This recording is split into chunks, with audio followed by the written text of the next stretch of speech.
You have to choose to say, I am lucky that this kid's blowing up right now, because otherwise I may not have recognized the magnitude of what this conversation or situation is to them. Choose to look at it that way. And once you do, their explosions and their moods and all that become diagnostic tools for the moms. Welcome to the Parenting ADHD podcast, where I share insights and strategies on raising kids with ADHD straight from the trenches. I'm your host, Penny Williams. I'm a parenting coach, author, ADHD-aholic, and mindset mama, honored to guide you on the journey of raising your atypical kid. Let's get started.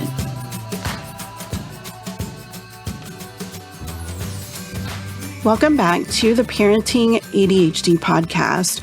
I'm really excited in this episode to be talking to Deborah Ann Davis, and we're going to talk about the Superpower of Choice.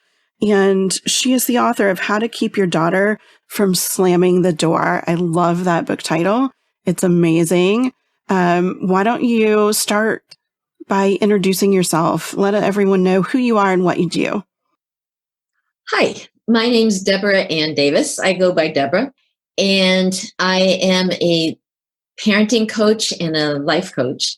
I have been a career teacher of 27 years for students who are in high school and middle school, and I'm a bona fide science geek. And I started writing towards the end of my teaching career when I had to temporarily stop because I had contracted Lyme disease, and I had to stop teaching. And the Lyme disease affected my heart and my brain and everything else, but those two majorly, like my heart rate got down to 37 beats a minute. And in my early 40s, I wasn't able to go up a flight of stairs without stopping in the middle to rest. So that was very humbling.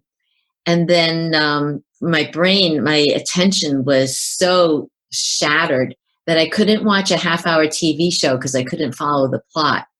But I could listen to music, and I listened to the songs that were, 3 to 5 minutes long, and my mind would generate stories to go along with the music, like it was the musical score of the story.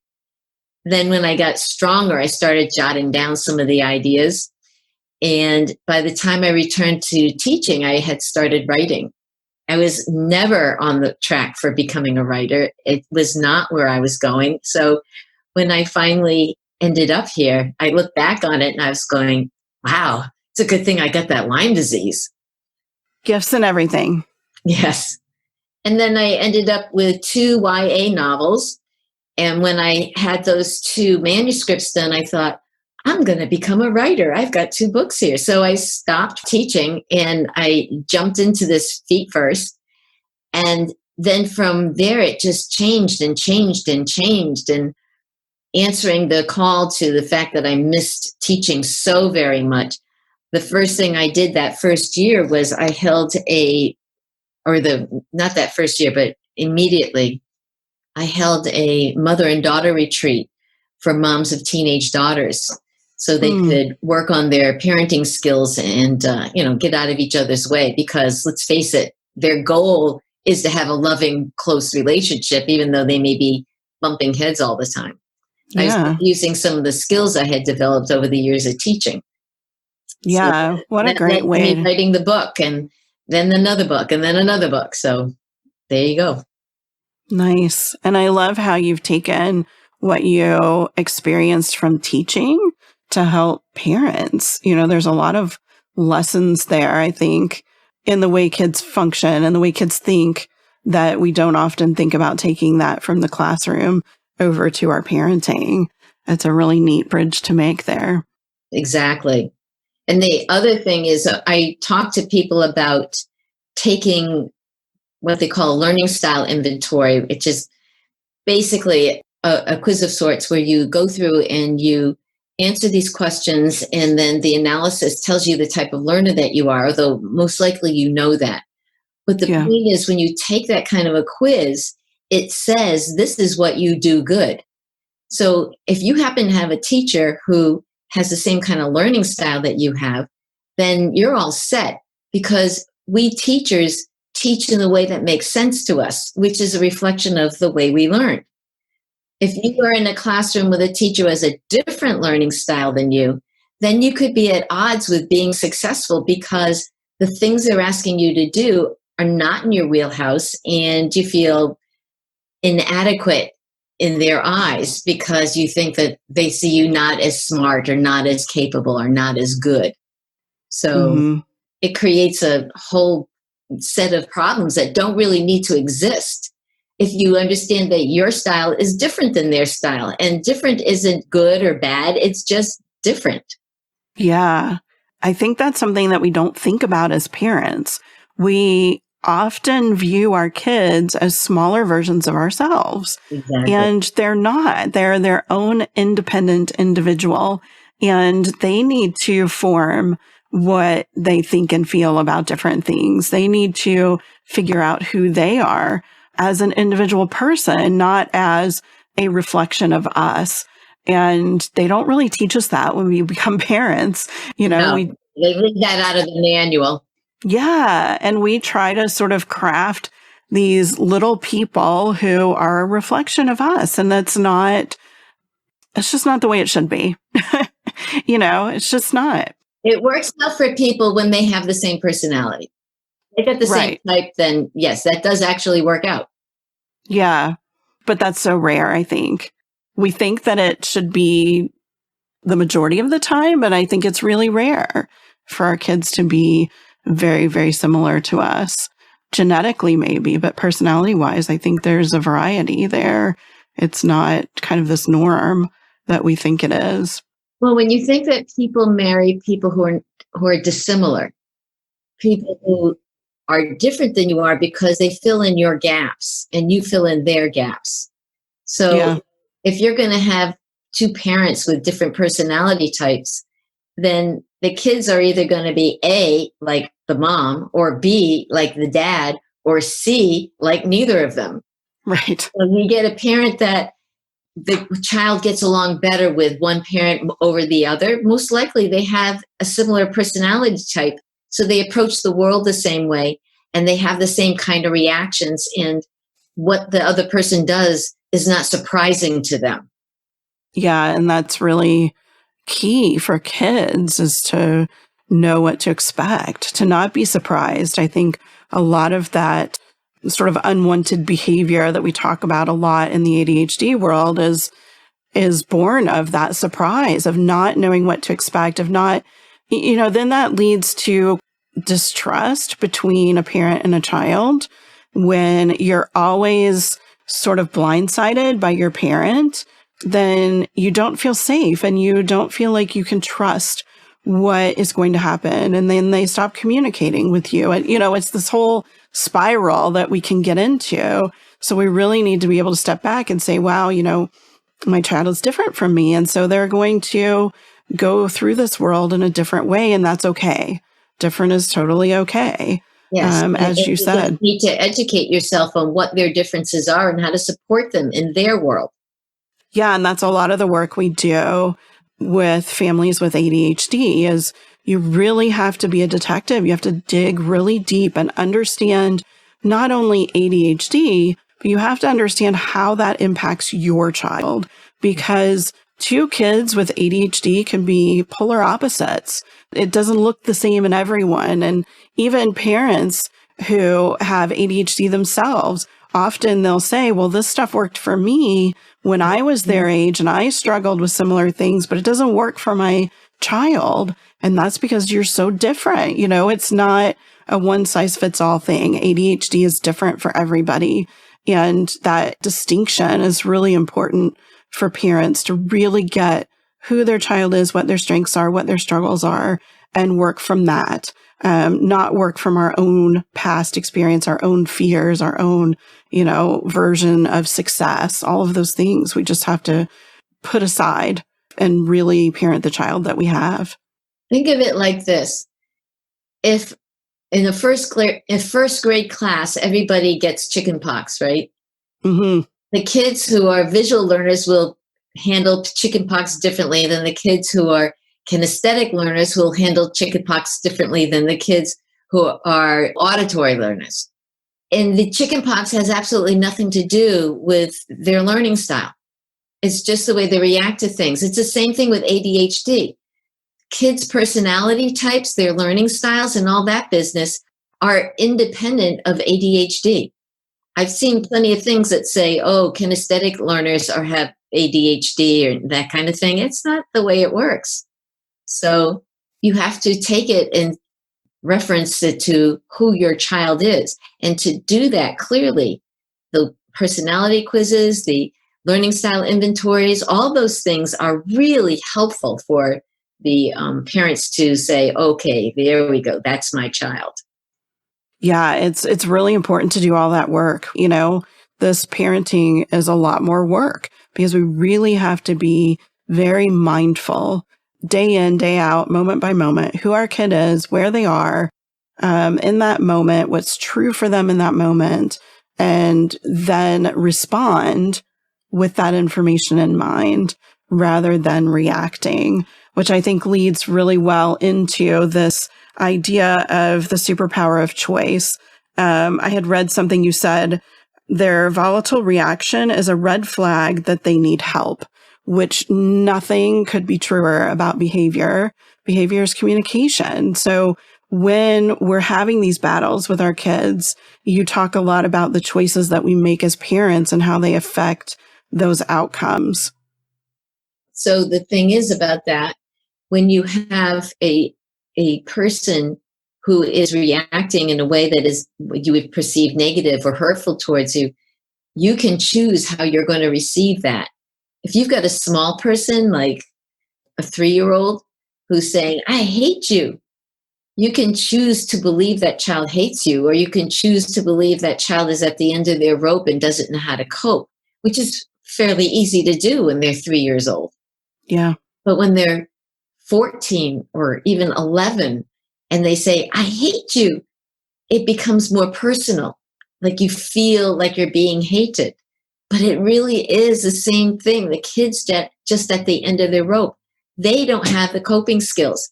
Their brain is not fully formed yet. So they're not able to reach for a tool in their belt so that they can handle the situation. You get two kinds of reactions. One is overt and one is turned inward. So when a child turns it inward and they inwardly seethe, or they go someplace and they think nobody likes me, or they think I'm dumb, or any of those things, you don't know about it. But when they blow up, I believe that you should be grateful for that, because it lets you know where their boundary is, and it lets you know what they can handle, what they can't handle. And when you know what they can't handle, you have your work cut out for you, because now you know what to address and how to help them.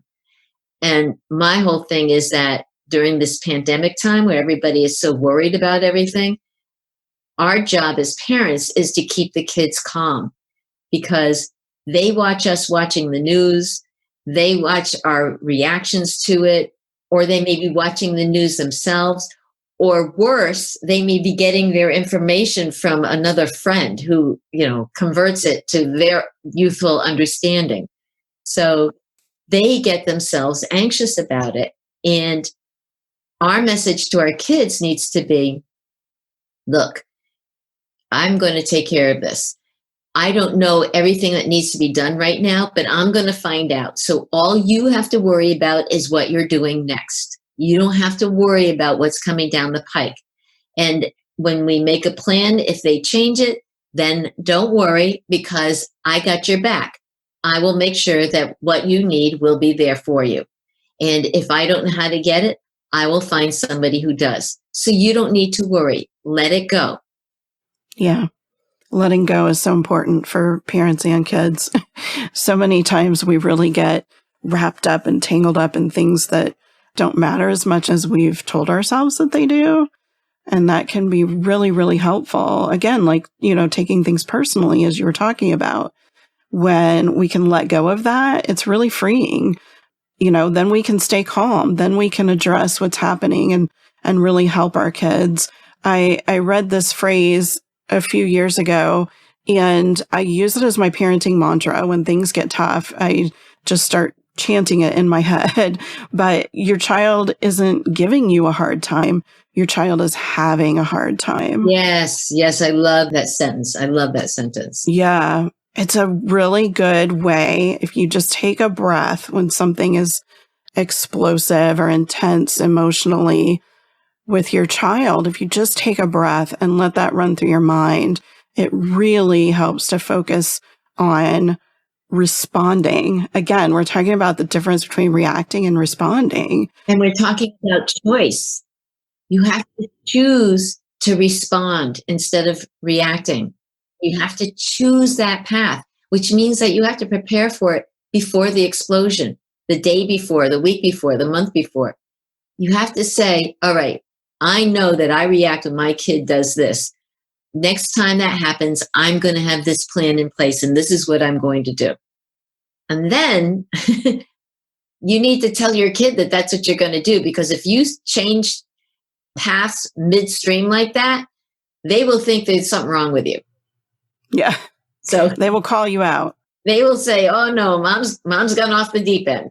So you need to tell them this is how things are going to be. And I'm doing this because it will make things better for you, and it'll make things better for me, and it'll make us happier. And this is what we're doing. And I'm going to try it. And if it doesn't work out, I'll pick something else. But I would like to improve the way things are. Yeah. I talk to parents so much about that. Have those conversations. It's so important for your child to know that you want to improve things too. Yes. That everybody being intense and angry and maybe avoiding each other or not having pleasant conversations, nobody wants that. No one in the house wants that. We don't set out as parents to feel like we need to control our kids. We get a lot of messages from society that that's what parenting is. But, all we really want is a great relationship with them. And we want to help them to find their path to success and happiness. And be strong in the world so that they don't compromise who they are, and they can do it without making everybody around them uncomfortable. Yeah. Yeah.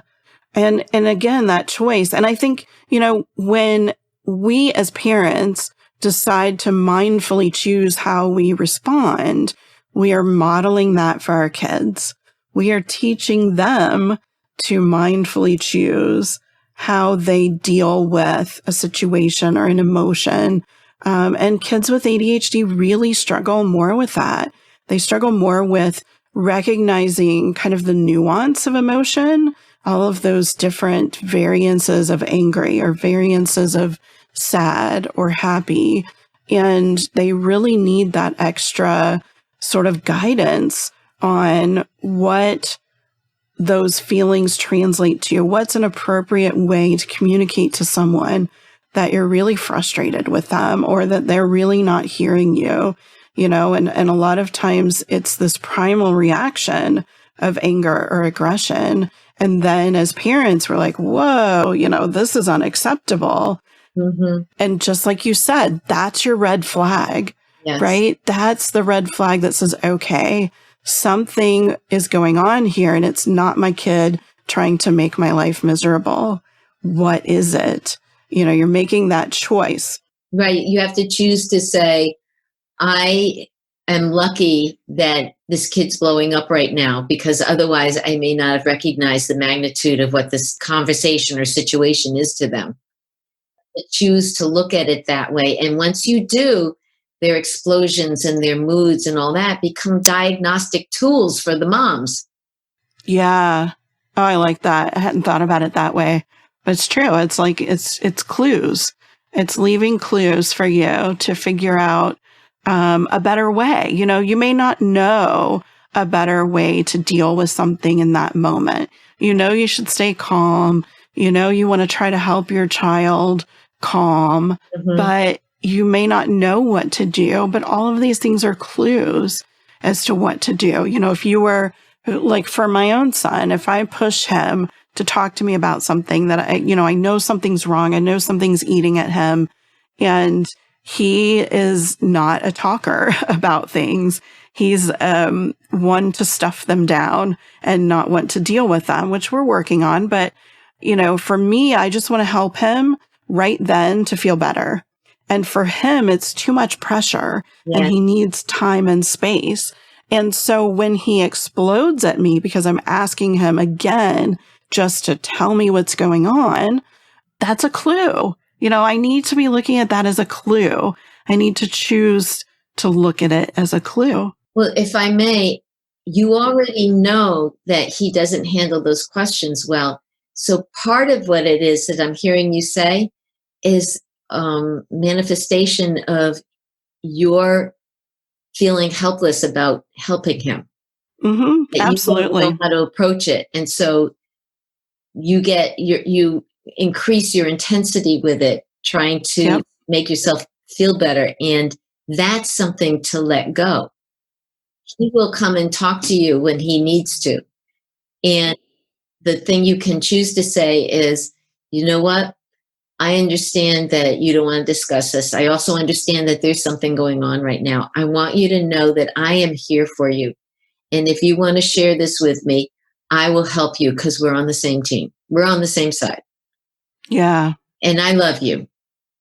I'm big on saying I love you. So, me too. And here's the other thing. I just want to remind people who are listening to this and saying, well, I did try that once, that kind of stuff. The way we react to things comes from years and years and years and years of history. So you can think of that as the habit that you've established, over time. If you want to change the way you're doing that, you basically have to create a new habit.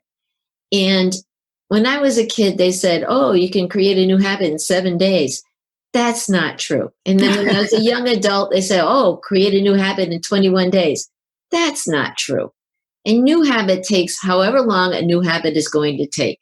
So it may take you 6 months. It may take you a year. But the point is, if you're going to be successful at it, that it has to be in the forefront. So I do things like, for me, I post sticky notes around the house, like on the mirror in the bathroom and on the refrigerator, to remind me of what it is that I want to do. So when I decided that I was going to calm my life a little bit, I was so used to running on high octane that I didn't know how to do that. I sat down and thought, okay, let's make calm thoughts for a little while, which was fine because I was interrupting my usual flow, but I didn't know what I was doing. And I thought, okay, I did that. And then I left it. I didn't do it again for like a year. So when I decided I was going to do that again, I put some reminders up there. So I would see it. It would say to me, remember that you were going to sit quietly for 5 minutes and let your mind go wherever it wants to go and don't chase it down until you can get yourself relaxed. I had to remind myself to do it because it wasn't part of my norm. Yeah. So if you're trying to change the way you're interacting with your kids, put a little post-it up, a little reminder that says something generic like, I love my child no matter what comes, or, oh, here's one that I like. Not only would I die for my child, but I would change for my child.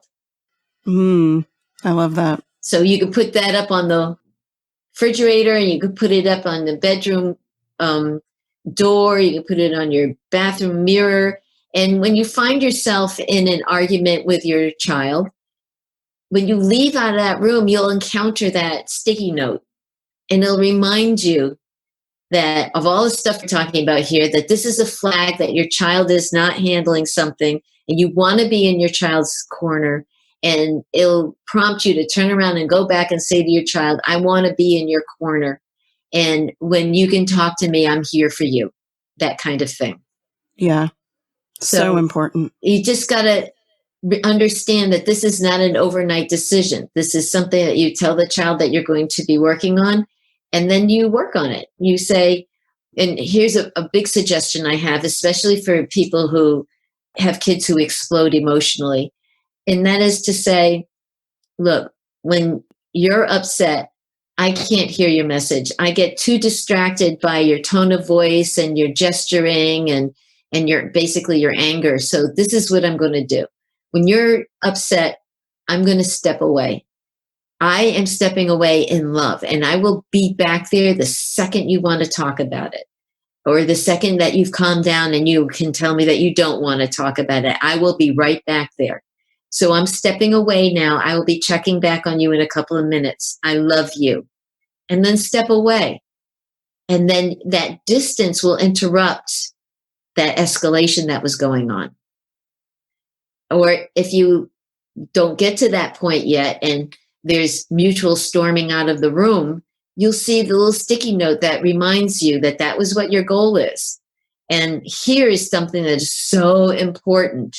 You cannot chastise yourself for not getting it right that time.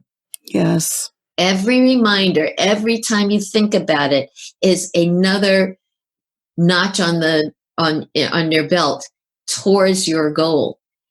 The studies that they've done on forming new habits show that if you try today and you try tomorrow and you forget next day and you forget the day after that and the day after that and the day after that, and then you try again, you are still building towards that habit. It's not like, oh, I didn't do it and I'm giving up. It counts. My starting last year and starting this year all counts, because in the back of your mind and your brain, you're working through all this concept that you want to create this new habit, which of course is code for new lifestyle. Yeah. And that stuff takes permanent work, I think. When you're working on being mindful of the situation, mindful of where your child is coming from, mindful of responding instead of reacting in kind, all of these things, you really have to work at being able to do that in those really intense emotions, because every one of our brains gets overwhelmed with emotion and stops working cognitively at a certain point. And so that's true not only for our kids, but for parents. It's like a muscle. If you're working out at the gym, when you stop, it's going to stop making progress, really. But when you go back to the gym, it builds on your prior experience. Right. Yeah. And I talk a lot to parents about not giving up on changing behavior, on different strategies there, because it takes a really long time. And we so often, if we don't see results in a few days or a couple of weeks, well, that's not working. I'm going to wash my hands of it. I'm going to try something else. And for kids with ADHD especially, it takes a lot of consistency, frequency, and time. And unfortunately, it also, with all those words, it also takes variety. Yes, right. Yeah, because eventually they don't hear us anymore if we sound exactly the same every time. So we do have to find new ways to kind of give the same message, especially I think for teens and even tweens. At that point, they start bristling against anything that we recommend. And so we really have to start getting creative and finding new ways and finding ways of making it their idea, which can be really challenging with some things. Well, one of the things that I do for that is I suggest that you don't talk to them about them. You get something like a magazine article or something you see online or whatever, and you show it to them and you say, how do you think your best friend would react to that? Yeah. Yeah. And we use that kind of thing too to help with social skills. Yes. And emotional recognition and regulation. Look at this character in this book that you really like. They just had something really hard happen to them. What kind of emotions do you think they felt? Or do you think the way they reacted was a good choice? Or how about also you could add into that, that problem that we had last week? How do you think they would handle it? Yeah. Yeah. There's so much opportunity. And, we rally against our kids spending so much time in screens, but there's a lot that can be learned from that and a lot of skills that can be taken from a lot of that if we have conversations about it, instead of saying, oh, it's all bad for you, we really can get a lot of positive out of, they're giving us the lead there. They're saying, this is what really interests me. This is the world that I live in. And we can use that. Some kids are into movies. Some kids aren't. What are they into? What can we be relatable through that's of interest to them? Mm-hmm. And exactly. When we talk again, when we go back to this idea of making a choice, that is something that we want to build in our kids as well. So when we talk out loud about that, I'm choosing right now to stay calm. I'm choosing right now to, give you your space because I know that's what you want and what you need. Then we're showing them that you can make a choice. With ADHD impulsivity, so often and especially when they're younger, they just don't have that skill and even that capability at times to stop and think and to make a choice. It just happens. It just, things just happen. And then you look back. You don't even have to say, I'm choosing to each time, because you could just model it. You could say, I don't like the way things are going right now. I'm putting the brakes on right this minute. Mm-hmm. I'm shifting gears. I don't like this way. I'm changing the way it's going. Because if I'm big on variety. So if you keep saying, I'm choosing to do this, I'm choosing to do that, then they rely on that as the skill. It needs to be, you can apply it here and you can do it there and you can do it over there. Like green eggs and ham. Mm-hmm. Yeah. Kind of talking out loud about what we're doing. That's right. A really big skill builder for kids with executive functioning deficits and other, emotional regulation stuff. I always tell parents, you really have to, this process that you're doing in your head, vocalize it, make it very apparent to your child, because that's how they'll learn to then, do that themselves. I don't like the way I'm feeling right now. I need to do something to make myself feel better. So I'm interrupting this angry thing. If I can just add one more thing to this. Yeah. My daughter and I handle anger completely differently. And when my daughter is angry, it's like this beacon of angry energy issuing forth from her, knocking down everything in her path. Just the energy itself is so intense. And I learned to not stand in that path, literally, physically. When she's angry, I get next to her. I do not face her because her energy affects my energy. And when I'm next to her, I just get the little ripples that come off the side. I don't get the full brunt of her anger.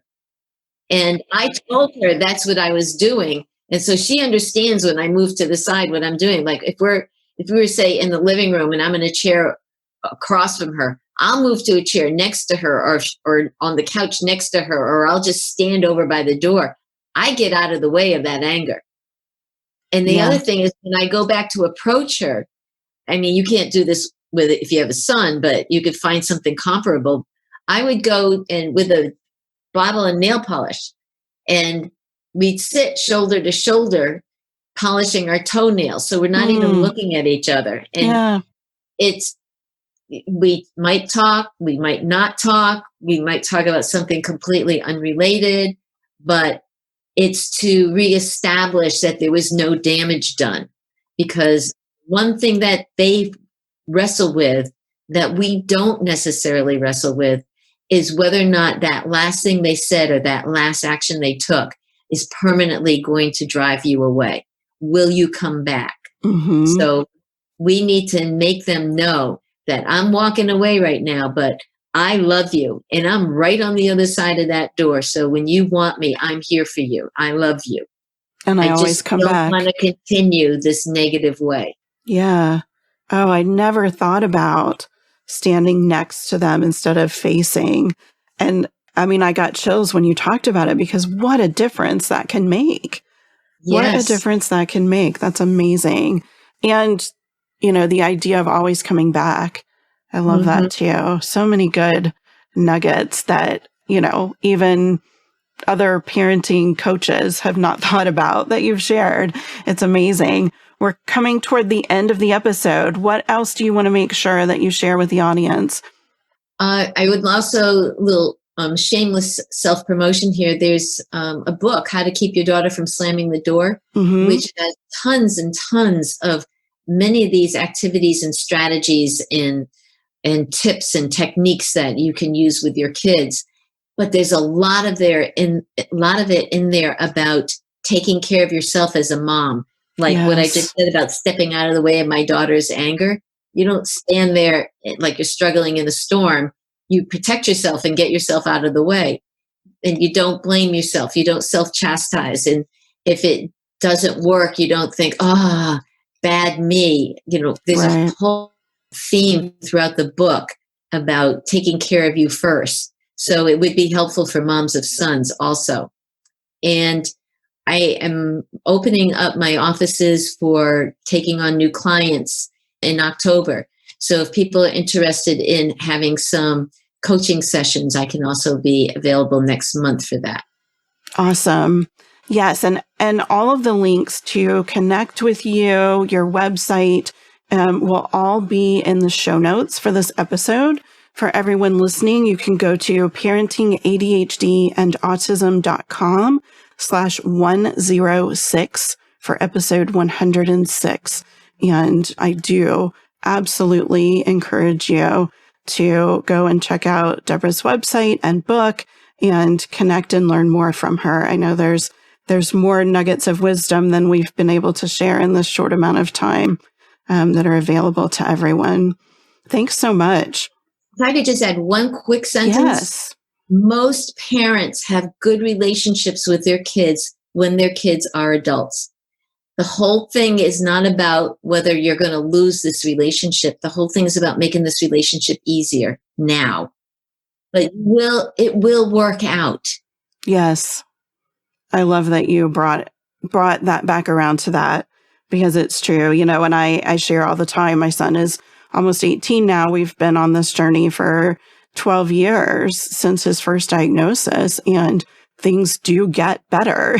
You learn more, you get more and more mindful of the way that you interact and respond. And, it does get better. And it definitely gets better, that parent-child relationship as an adult, especially for teens who really kind of push parents away, don't want to have anything to do with their parents. It really does come back around. And I think too, we have more influence on our kids than we realize in those moments. When things are hard and it feels like they're not listening, they hurt us. Yes, and they'll come back around. Yeah. And tell you that they heard you. A year later, 2 years later, they will tell you that they heard you. Mm-hmm. Or when they're in their 40s and they sound just like you, like me, and my parents. With grown kids. Yep. You'll recognize that, wow, they really did. I mean, even my daughter now, who's 21, I hear her giving me the same advice sometimes that I've given her about anxiety, and especially lately. And I'm like, okay, so you did hear me. You just didn't use it for yourself, but okay. Good job, Mom. Good job. Good job. It got through, It's a journey. It's a journey, and it's always going to have ups and downs. That's life. That's being human, and it's the nature of the beast. But so is adjusting and recuperating and soldiering. Yep. Yeah, I mean, we can really drive how that goes for us through self-care and through mindfulness, and really purposeful parenting, I think, is the way that we have control over some of that. Agreed. Well, thank you again. I so appreciate everyone who shares some of their time to come on the podcast and share some really valuable insights and strategies for our parents. So again, the show notes for this episode are at parentingadhdandautism.com/106. And with that, we'll end the episode. I'll see everyone next time. Thanks for joining me on the Parenting ADHD podcast. If you enjoyed this episode, please subscribe and share. And don't forget to check out my online courses, parent coaching, and mama retreats at parentingadhdandautism.com. superpowerofchoice.com.